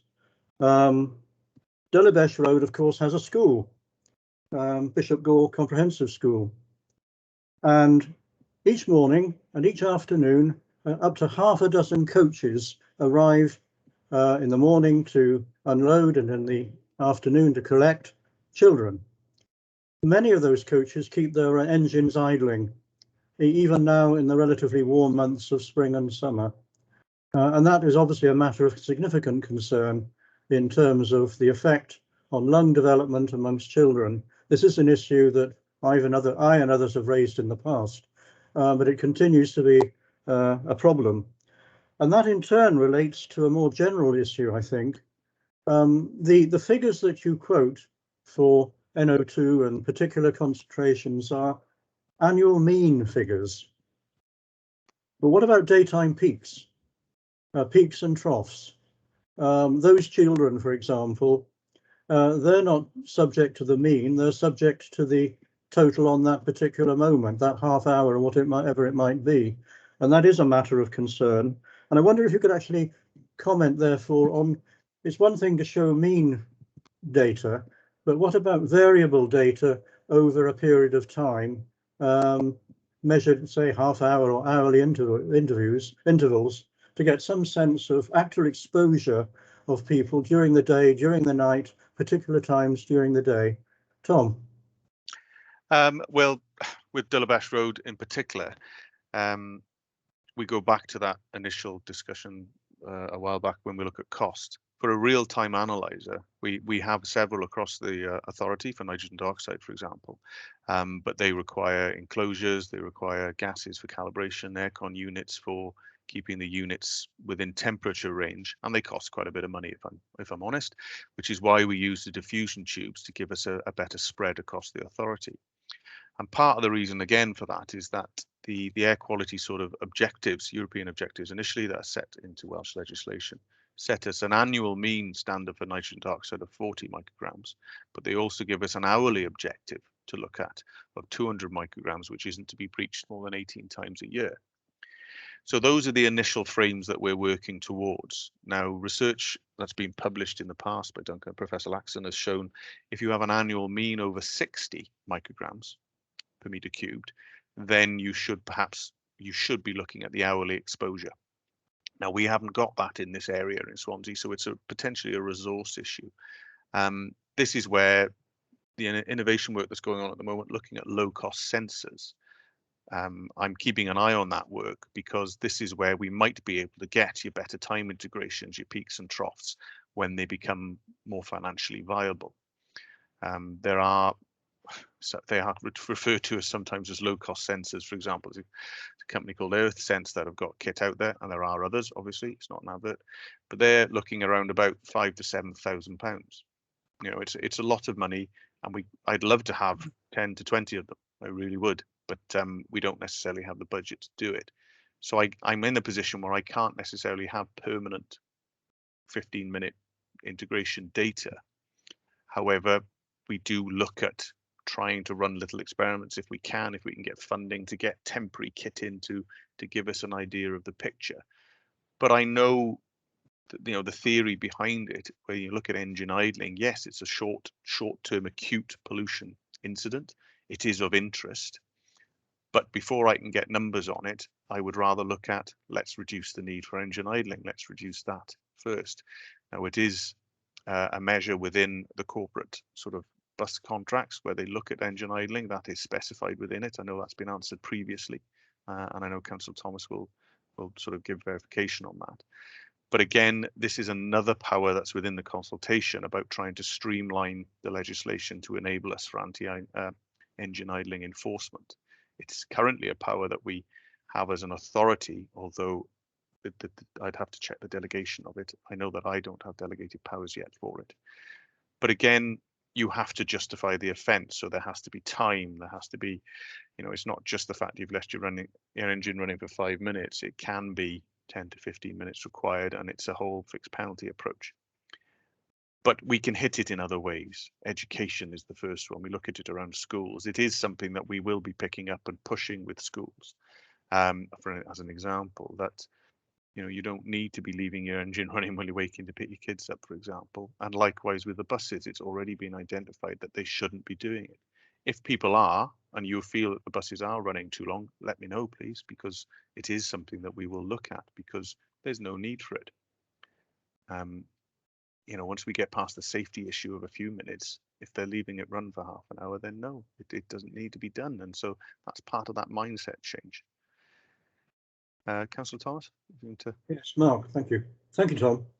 Yeah, there are two distinct areas here. Like a lot of things, nothing's ever straightforward. There's the idling of buses, and then there's people, parents picking up and dropping off their children. The one on the buses is a lot easier because for the buses that operate under contract, not all buses are under contract to the authority, but the ones that we are under contract to the authority to take children to and from school, part of their contract is that they have a limited idling acceptable period. I think it's 2 minutes. I'm pretty certain it's 2 minutes. So if it's beyond that, I would encourage any members of the public, councillors alike, to report that to me, to us, to Tom.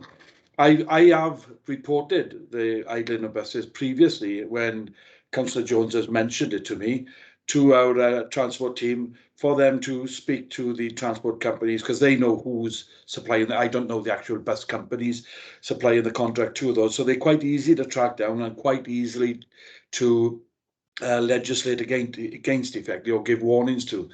The other one with legislation around members of the public with idling of cars is something that's come up quite recently, actually, and that's something that we're looking at, and it's a very, very complex field. That is a whole different subject about the ability to enforce, the authority to enforce legislation, etc. So that is a much more complex field, and it's something we've recently started looking at. Because it may be, but the difficulties around it, because there seems to be legislation, but it's based on a period of time, and you have to witness it for a period of time. So imagine an enforcement officer going up to a school and seeing an engine idling of a car. They're not able to take enforcement action against that. They have to observe it for a period of time, etc., etc. Well, as soon as an enforcement officer appears, the likelihood is that people will switch their engines off. Same they do when they park on double yellow lines, etc. Once they see an officer, they disappear. So the practicality of that, but it's something we are currently looking at. But the legislation around it seems very, very complicated, and it's not something we have with us at this moment in time to legislate specifically against that offence of idling outside of a school, for example. But certainly, I will be reporting the ones on Delabesh Road, the buses that do transport children, to our transport team, and expect immediate action to be taken on that. But please let me know if you have witnessed it or if it continues in any of these occasions, particularly around schools. And as I said, the frustration I've got, apart from, you can argue, is there a need for all these parents to be taking and dropping children off and collect? I suppose some do, because they do it on their journeys to and from work. But, the appeal is, I suppose, to parents, these are your children. They're all our children, admittedly, but they directly your children. And if you are obviously conscious about the health and safety and well-being of your own children, and please don't sit in new cars with the engines idling, because they are in direct receipt of that pollutant coming out of your car. So it's a direct appeal to the parents who are doing it. That's the best way to stop it, is for people to take on that responsibility themselves, because we don't want to prosecute, we don't want to legislate, we don't want to draft up whole new sets of rules. It's just apply, common sense, and that if you're sitting in your car outside waiting for your child to come out to school, just switch the engine off. It's a simple request, and it's something really that the best way to do it is for people to take on that responsibility themselves. Thank you very much for your response there, Mark, with which I would fully concur. Okay. Could I just ask a question? Yes, you've got your hand up. Yeah, thank you. Just on the bus thing there, it's really good to hear actually that's in the contract about the 2 minutes standing idle. So that was what my question was going to be. But I was just wondering, next time the tenders come up, is there any way of adding that it would look favourable if the bus companies had a monitoring solution to how long the engines are running? I mean, obviously that's a cost that they'd have to incur to put some kind of monitoring software or monitoring device on the buses. But I'm just wondering, if it's a competitive contract, then a company might think, right, let's fit all these so that we can monitor them, because we're more likely to get the contract then. So just an idea with that. Just wondering if that's a possibility.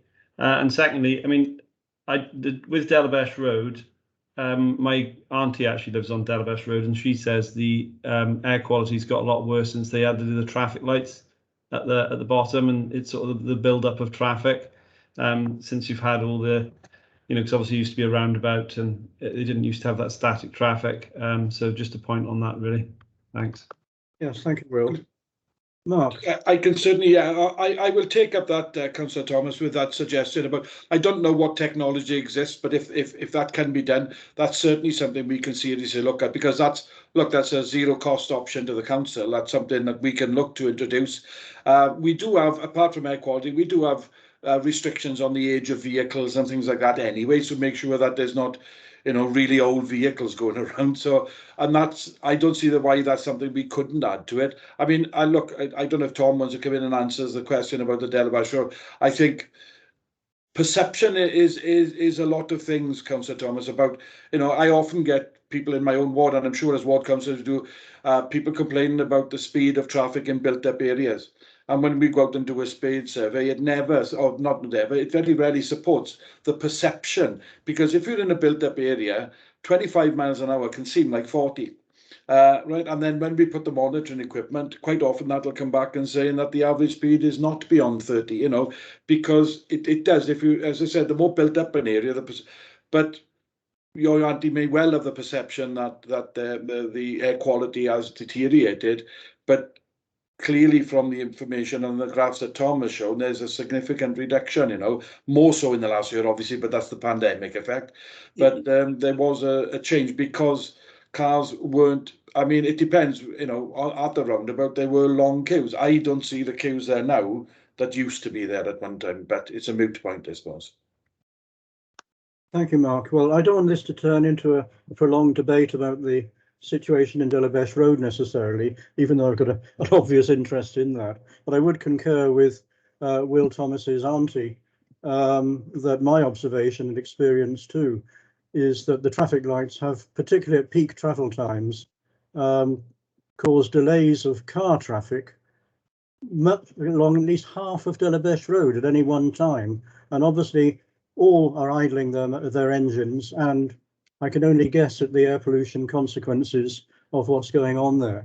That's been an interesting discussion. So, Steve Bolkover, exceptionally, do you want to make a comment? I know you're here as a guest, but do you want to have some comment on this particular discussion?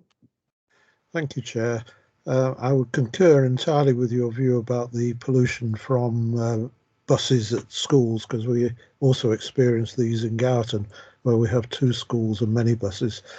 But the point I wanted to make was actually relating to the much earlier discussion about the reduction in pollution levels due to the pandemic and the reduction in traffic, and the much weaker relationship between particulates and the reduction in traffic and the nitrous oxides. And I think this has been ascribed to transboundary effects, which essentially is a code for saying something else. But in reality, surely this is due to the fact that it is something else that is generating the PM10s, and it comes back to my issue about domestic solid fuel burning. Thank you, Steve. Tom, you're going to comment, please. You're muted, Tom. Sorry. Yeah. There's a pound in the jar for me then. The comment about transboundary effect was linked to the paper that was added in the appendix regard to the immediate lockdown, sort of the end of March in 2020, where back trajectory work was done to northern France as well, and it did conclude that there was an air mass coming in from northern France and across the continent, as it were, and you could see, you know, the similar sort of concentrations of 2.5 was being tracked across the south and the southeast as it came across. So that's what that particular reference was about when we were talking about transboundary. But I think the point from our perspective is there are a wide range of sources, and distance is a key issue when you look at 2.5, and it's not as clear-cut or strongly correlated to that local source. And I'm sure Victoria will be able to comment upon that part as well with the paper. Victoria, do you want to add? Yeah, just to add, yeah, there were an unusually high number of transboundary events during the first part of the lockdown. Now, whether that was anything to do with, you know, because it was lockdown across Europe and people in Poland, for instance, where there's a large number of coal-fired power stations were at home and using electricity in a greater amount than, you know, to normal situation. And that's why we got more transboundary events. But we did see an increase during that first part of the lockdown over and above what we would normally see, and that obviously had an impact on the PM2.5 levels during lockdown. It could, I mean, that's only a, you know, a sort of a theory, really. You know, we haven't actually investigated that and found a scientific, you know, link. But again, it could have been, you know, everybody in the UK was in their homes. Maybe the people were using their wood burners in the, you know, greater amount. You know, we just don't know. I mean, there's lots of different things with regard to, because PM2.5 is a much more complex picture than NO2, that we just don't know what was going on, basically, you know, why we saw that pattern. Okay, thank you. I'm conscious of the time. I think we've had a very informative, very helpful and very comprehensive discussion of the problem. I'm not sure that we've identified many solutions to it, and I think we all agree that the problem is public behaviour, the behaviour of all of us in relation to a whole range of areas of activity in which we daily engage. But it's just worth noting again, you know, the findings of that 2016 report that we looked at from the public health bodies, 40,000 estimated deaths per annum attributable to poor air quality, NO2 and other causes, and an estimated cost of £20 billion per annum, a staggering figure in terms of responding to that. And that's the context in which this debate has taken place. It is a serious issue, and as others have said, it does overlap, moreover, with the climate emergency issue in terms of the some of the gases involved and the consequences of the production of those gases, and that it does also overlap into a number of areas of council responsibilities. So it will be an ongoing issue for the council across a range of matters, but we cannot underestimate the seriousness of the issue that we're facing. Mary, I see your hand has gone up.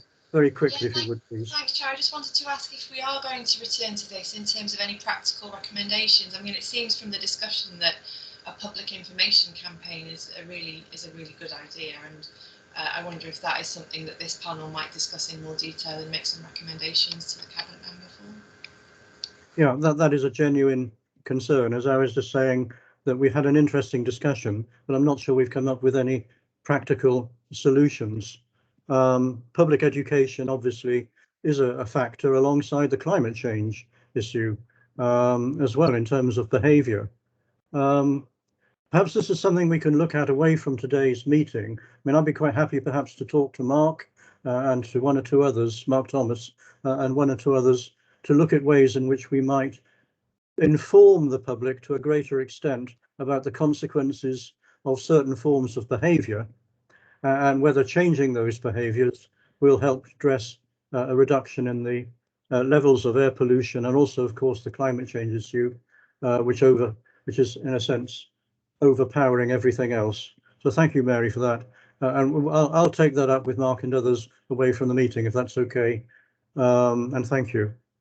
Right, well, I'd like to thank in particular our outside guest, Victoria Seller. Thank you very much, Victoria, for coming along and contributing from your research and your knowledge.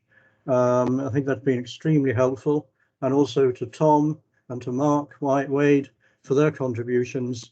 I've certainly will be leaving this meeting better informed, I think, than I was before we had this particular discussion. So thank you all for that.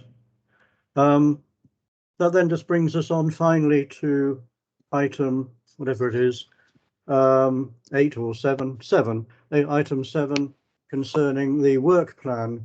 And in perhaps picking up on Mary's point about air quality management, perhaps we can have a report back, brief report back as part of the agenda for the meeting in August.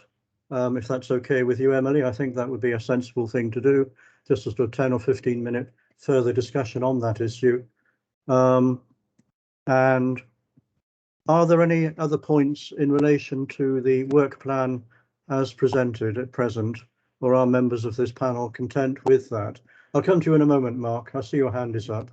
But are there any points in general about the work plan? Any suggestions people want to add, changes you might want to suggest? No? Mark Thomas. Yeah, thank you, Chair. No, I was only going to suggest, would it be appropriate that myself and officers leave the meeting now? Because I think we've made out, before you go on to discuss our work plan, or maybe you don't need us present, I don't believe, anyway, for this part. You're very welcome to leave. That's Mark, Victoria, the other Mark, Tom. Thank you very much for your contributions. Thank you. Thank you all. Cheers. Bye-bye. Bye-bye. Bye-bye.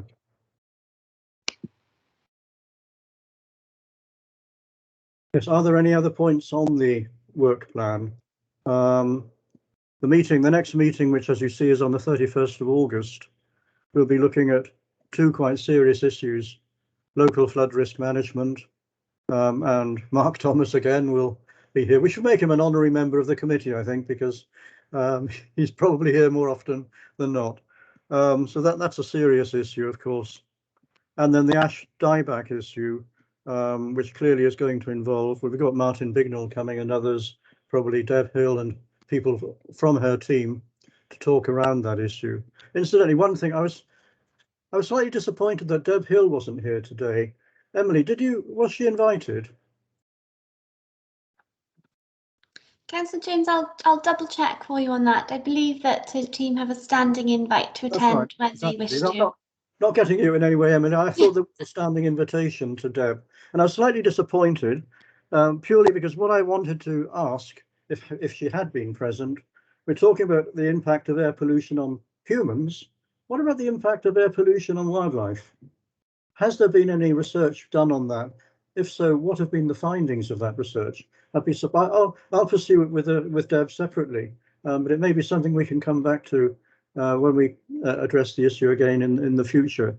But I would be interested to know, I mean, not just on animal life, but possibly more on plant life would be my expectation in terms of certain kinds of pollutants and so forth. But I'll pursue that separately with Deb. Are there any other suggestions members have? Or are we done for, so to speak? Well, thank you all very much. I think it's been an extremely informative and helpful meeting. I've enjoyed it. I hope you have. And we'll meet again on the 31st of August. Have a good summer in the meantime. Thank you all. Bye-bye.